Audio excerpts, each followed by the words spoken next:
가장 최근에 된 게 강주 인하학교 사건에서 검찰은 7년을 구형을 했고요.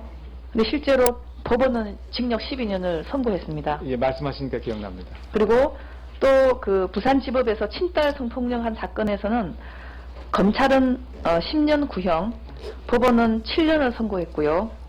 또한 최근에 인천지법에서는 또 의붓딸을 성폭행 사건하는 데 대해서 검찰은 또 7년을 구형하고 또 법원은 10년을 구형하고 이런 식으로 상당히 어떻게 보면 유사한 사건임에도 불구하고 검찰의 구형도 왔다 갔다 하고 또 법원의 그 선고도 왔다 갔다 하고 해서 사실 비슷한 거면 그게 비슷하게 나와야 되는데 아무리 사안이 다른다 하더라도 그랬을 때 혹시 이렇게 검찰 구형, 법원 선고 간에 왜 이렇게 간극이 있는지 혹은 유사한 성폭력 사건에 대해서도 법원이 이렇게 다른 판단을 내리고 있는지에 대해서 좀 의견을 밝혀주시기 바랍니다.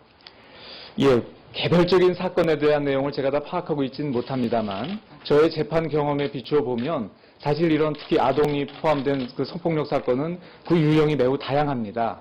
따라서 그 사건마다 그 예를 들면은 아동의 연령이라든지 가해자와의 관계 아니면 범행 횟수 이런 객관적인 지표 이외에 여러 가지 양형 요소가 있기 때문에 그 보도된 내용만 가지고는 바로 비교하기는 어려운 것 같습니다. 다만 한 가지 말씀드린다면 예전에는 법원에서 그 선고하는 형량이 거의 천편일률적으로 구형량보다 적었습니다.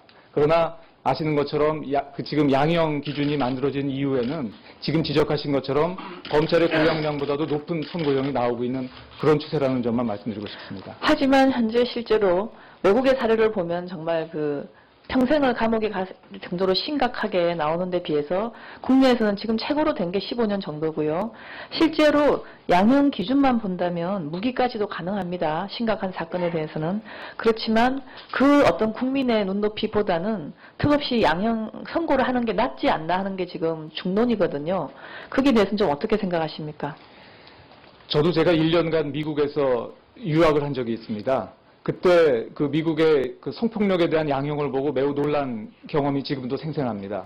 그런 경험에 비춰본다면 우리의 양형이 다소가는 그 약하다라고 말씀하신 지적에 대해서는 저도 수긍하는 바가 있습니다만 앞서 말씀드린 것처럼 그 양형이라는 것이 개별 사건에서의 구체적인 상황을 도에 지나설 수 없는 것이고 또 과거에 그 상당히 양형이 낮았던 것이 지금 양형 기준이 만들어지면서 상당히 상향 조정되고 있는 단계이기 때문에 앞으로 지적하신 문제점은 단계적으로 해소가 될 수 있지 않을까 이렇게 지금 기대하고 있습니다. 혹시 거기에 대해서 법원이나 이런 곳에서 좀 더 이렇게 유사한 사건에 대해서도 제가 볼 때는 양형이 상당히 달라서 어떻게 보면 운이다라고 같이 보는 경우도 있어요. 그래서 그런 거를 좀 더 이렇게 골고루 비교적 합리적으로 납득할 수 있는 그런 식으로 비슷하게 선고를 할 수 있는 어떤 제도적 방안이 있나요?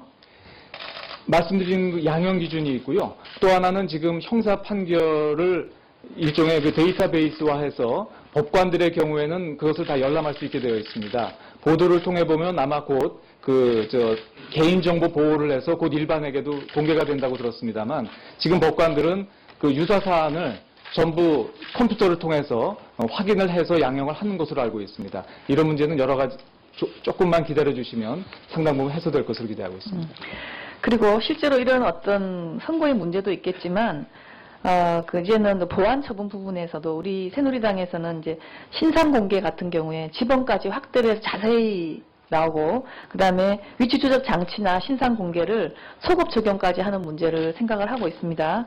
그리고 주치 성범자에 대한 심신미약 감경을 아예 금지를 시키고 13세 미만 아동과 장애인한테만 적용되는 공소시효를 특수강간 절도 등 아주 재질이 나쁜 성범죄, 살인 문제까지 확대하는 것도 지금 생각을 하고 있습니다.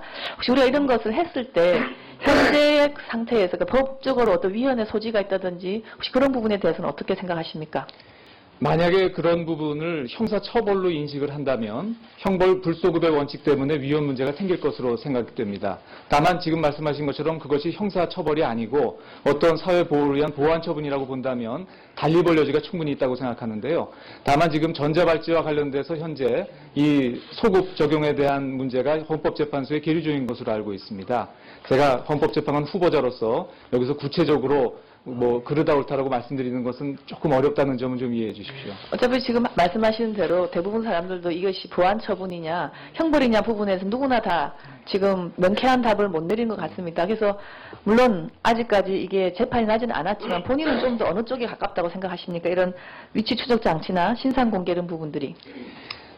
사실은 지금 말씀하시는 그 신상 공개나 위치 추적 요것만 놓고는 답변 드리기가 조금 어려운 것이 구체적으로 어떤 절차를 통해서 어느 범위까지 하는가가 중요할 것 같습니다. 그러나 그런 것을 다 사상한 상태에서 그냥 일반론으로 저한테 얘기하라고 말씀하신다면 예. 현재로서는 오히려 보안 처분 쪽에 가깝지 않나라는 것이 그냥 현재로서는 개인적인 생각입니다만 뒤에 혹시라도 제가 재판을 담당하게 된다면 구체적인 법안의 내용과 그 여러 가지를 비교 형량해서 최종 판단이 내려져야 될 것 같습니다. 네, 이상입니다. 예.